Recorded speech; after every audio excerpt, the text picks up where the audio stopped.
welcome to this week's OK at Work with myself, Sarah Sawyer, and my colleague, Russell Berger, both attorneys at Offit Kurman. And today we are talking about a new law coming to Maryland effective October 1st, 2024, and it's around pay transparency. So this is a law that is coming to Maryland, but we definitely have seen other laws like this in other jurisdictions. This one's kind of similar to that, but what are folks in Maryland to expect October 1st, Russell? Yeah, so what the law is going to require is for internal and external job postings that compensation information is posted. So that's a reasonable salary range, some basic information about benefits, potential bonus information. That stuff's going to need to be included in the job postings. And so, a couple things. People are going to see that. So, the kind of the shocking thing is, well, this isn't how we've, interviewed and hired and gone through the recruiting process in the past. And now everyone that applies for the job is going to have, some sense as to what the range is for the position and what they can expect. In addition, beyond those that are applying for the job or looking at the job, current employees are going to see these postings as well, and or have the ability to go look at them. So they're going to know what ranges people are being recruited in at, and it's going to affect kind of how they view their compensation as well.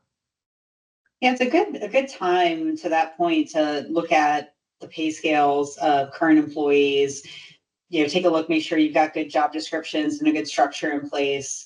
Because now that this information is going to be out there, it's something that you definitely want to be strategic about. A lot of times, maybe internal salaries or wages might not have been keeping up with market forces or might be slightly below, and then you have to put a higher salary range on a job posting to be able to get good talent in.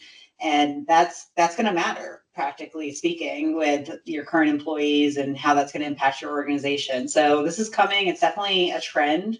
A lot of other jurisdictions, we see it in New York and other areas, they already have these laws in effect. So some companies who are operating in multiple jurisdictions are already dealing with this, because even if they didn't need to post it in one jurisdiction that they're in, they have to post it in another, and they have to contend with that fact as well.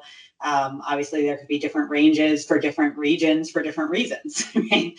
So cost of living in New York is a little bit different than the cost of living in Baltimore, where I'm sitting right now, right? So these are things that employers are going to continue to have to be strategic and think about and have good reasons for why the salary ranges are where they are, both from a candidate perspective and from an internal perspective.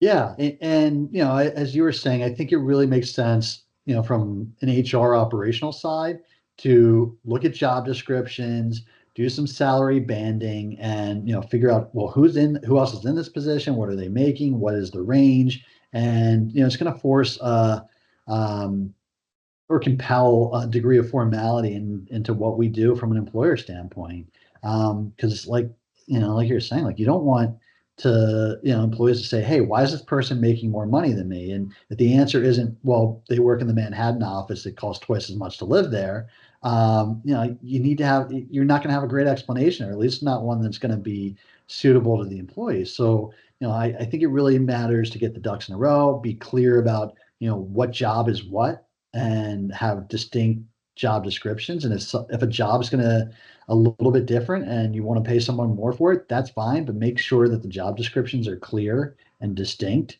and there's good reasoning behind the fact, or explaining why these are different pay levels. And it's always a good time for a checkup, right, on these types of things as well. It's a good excuse to look critically at everything that you're doing as well. You might discover as part of this process that adjustments need to be made, or you might want to change the structure of how something is operating just, based on this exercise. So definitely something to be preparing for at a time and be strategic. Just like a lot of the things we talk about, we're always very much preaching proactivity and strategic thought around these things, because this is definitely something, even if you're watching and you're not in Maryland, that your jurisdiction might already have, or might have soon. It's definitely something that we're seeing a lot more of. Yeah. Don't wait until an employee comes to you and says, wait a second, that person's gonna make what? They're gonna make that? That's not even close. That's so much more than I make. What's going on?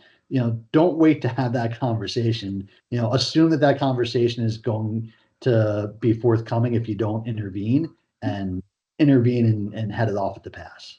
Yeah, or even that conversation might not happen, and that good talent might walk out the door once they see it. So that's also something to consider. So something to address head on and proactively for sure. Well, thanks, Russell, and we'll see you next time. Thanks, Sarah.